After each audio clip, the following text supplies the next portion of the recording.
Hello class, today I'm going to cover safety on the table saw. Now, the table saw is a very versatile and accurate tool in our shop. The table saw can do two different operations. It can do what we refer to as ripping, which is cutting along the length of the board or cutting what we call with the grain. And the grain is the fibers in the wood that run usually along the wood, although they can kind of zigzag their way. But it's the wood fibers that run along the length of a board. So ripping is cutting with the grains, cutting along the length or reducing the board in width.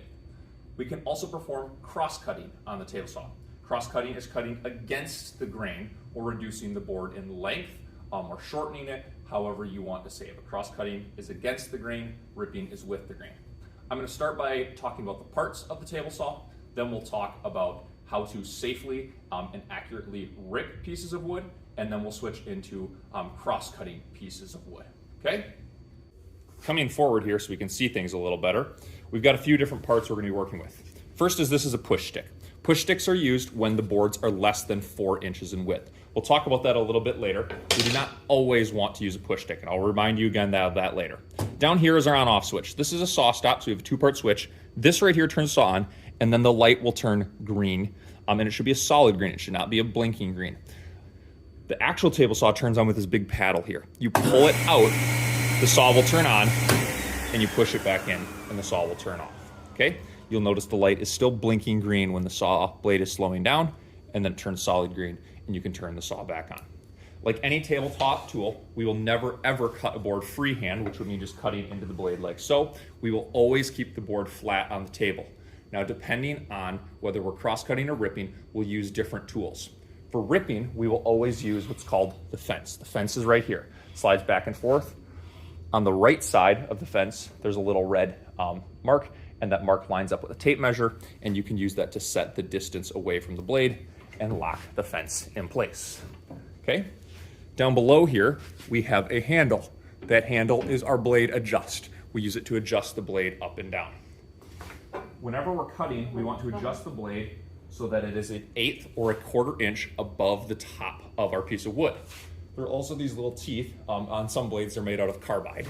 These little carbide teeth. You want to put it so that those teeth are just sticking above the piece of wood. We also have a handle on the side here that can do what we call a beveled cut. It'll take that blade and tilt it side to side. If we come over here, we have a miter gauge down below and some cross-cut sleds. The miter gauge and cross-cut sleds will be used when we are cross-cutting. Let's talk about proper technique for ripping on the table saw. I'm going to start here and I'll just rip off a little bit. So we'll set it at 3 inches on the fence. So I'll set it at 3, lock it in place. Okay? Whenever we're ripping the saw, make sure your sleeves are rolled up and we have nothing that can get caught in the saw. And we need to ask ourselves a question to start. The first is our board long enough? The saw blade here is a 10-inch diameter saw blade. We need to always have a board that is longer than 10 inches in length. The reason is when we finish our cut, we want the end of our board to be past the end of our blade. We never want to be finishing our cut while the board hasn't yet reached the back of the blade. Throughout all the time using and ripping on the table saw, we're trying to eliminate what we call kickback.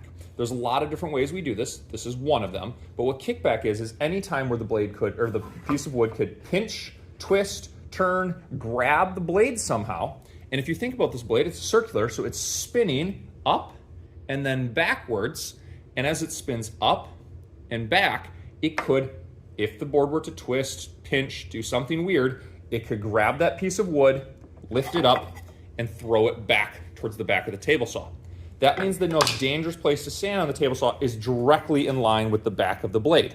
Whenever I'm cutting, I tend to stand off to the left of the blade because I'm right-handed and I can push through like so. Or if you're left-handed, some people like to stand on the right side of the fence and push through. Depends on you. I personally stand to the right.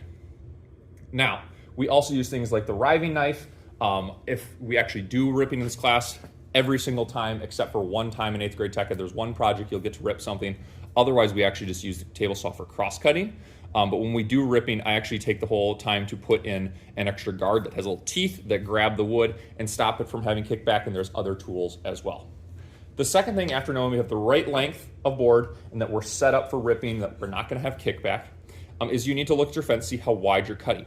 Anything that is less than 4 inches in width, we need to use a push stick.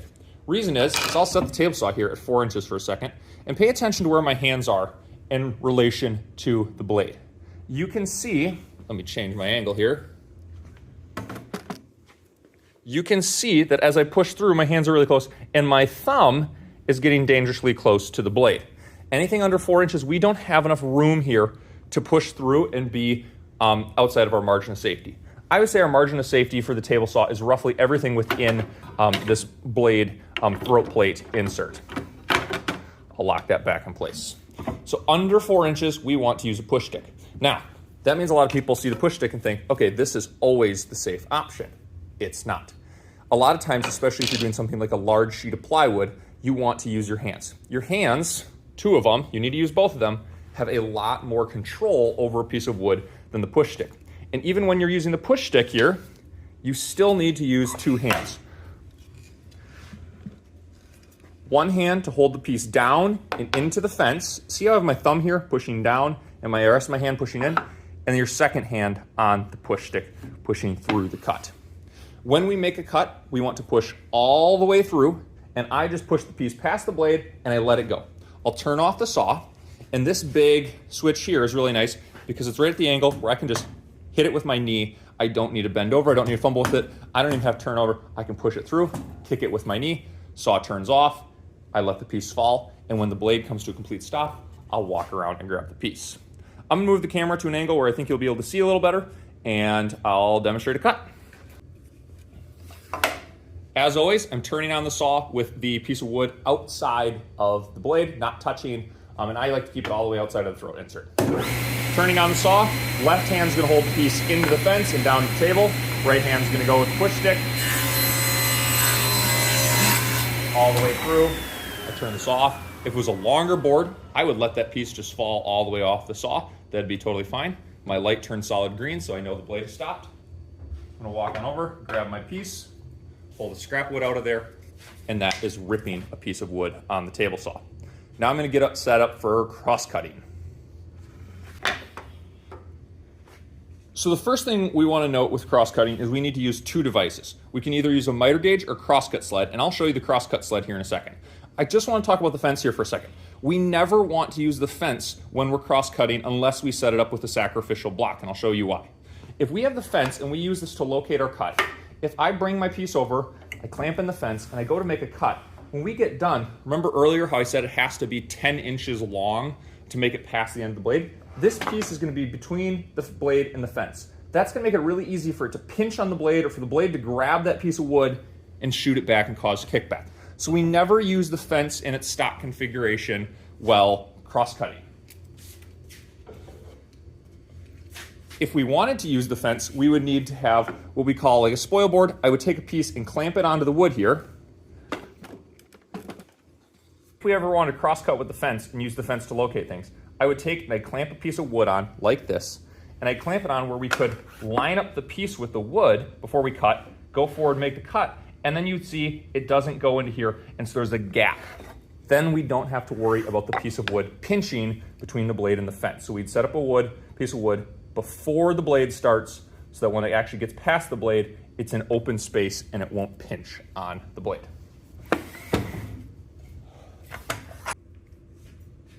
The way that I prefer to make cross-cuts on the table saw is using a cross-cut sled. And this is the way you'll do almost all of your cross-cutting in this class, actually using this exact sled itself.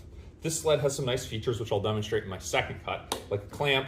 We have a stop block here so we can make repeated cuts, and it's labeled. It has hands up top here. We have the danger zone where you don't want to put your hands labeled in red in the middle, and on the back you probably can't see it very well, but we have a red stop block where the blade can come out the back of the cross-cut sled, and that's labeled in red as well to make you know that you shouldn't put your hands there. Okay, so we have 2 ways we can make a cut on this cross-cut sled. If we don't have the clamp or the stop block set up, we need to hold the piece in place. We always want to make sure our piece of wood is held tightly to the table and tightly up against our fence area. On a normal cross-cut sled, we have a larger fence like this. This one's made really only to use 3/4 inch wood, which is what everything we do in this class is made out of, so that's why I have it for you all. and the fence is a little bit lower. But we could hold the piece up against there. We would locate where our cut needs to be on our blade. We would line it up with the kerf. We'd keep our one hand up on top where the hands are supposed to be, and the other hand would kind of go on top of the piece of wood and pull back into the fence. Sometimes I might even stick my thumb in the T-track here to give myself good grip. We'll turn the saw on.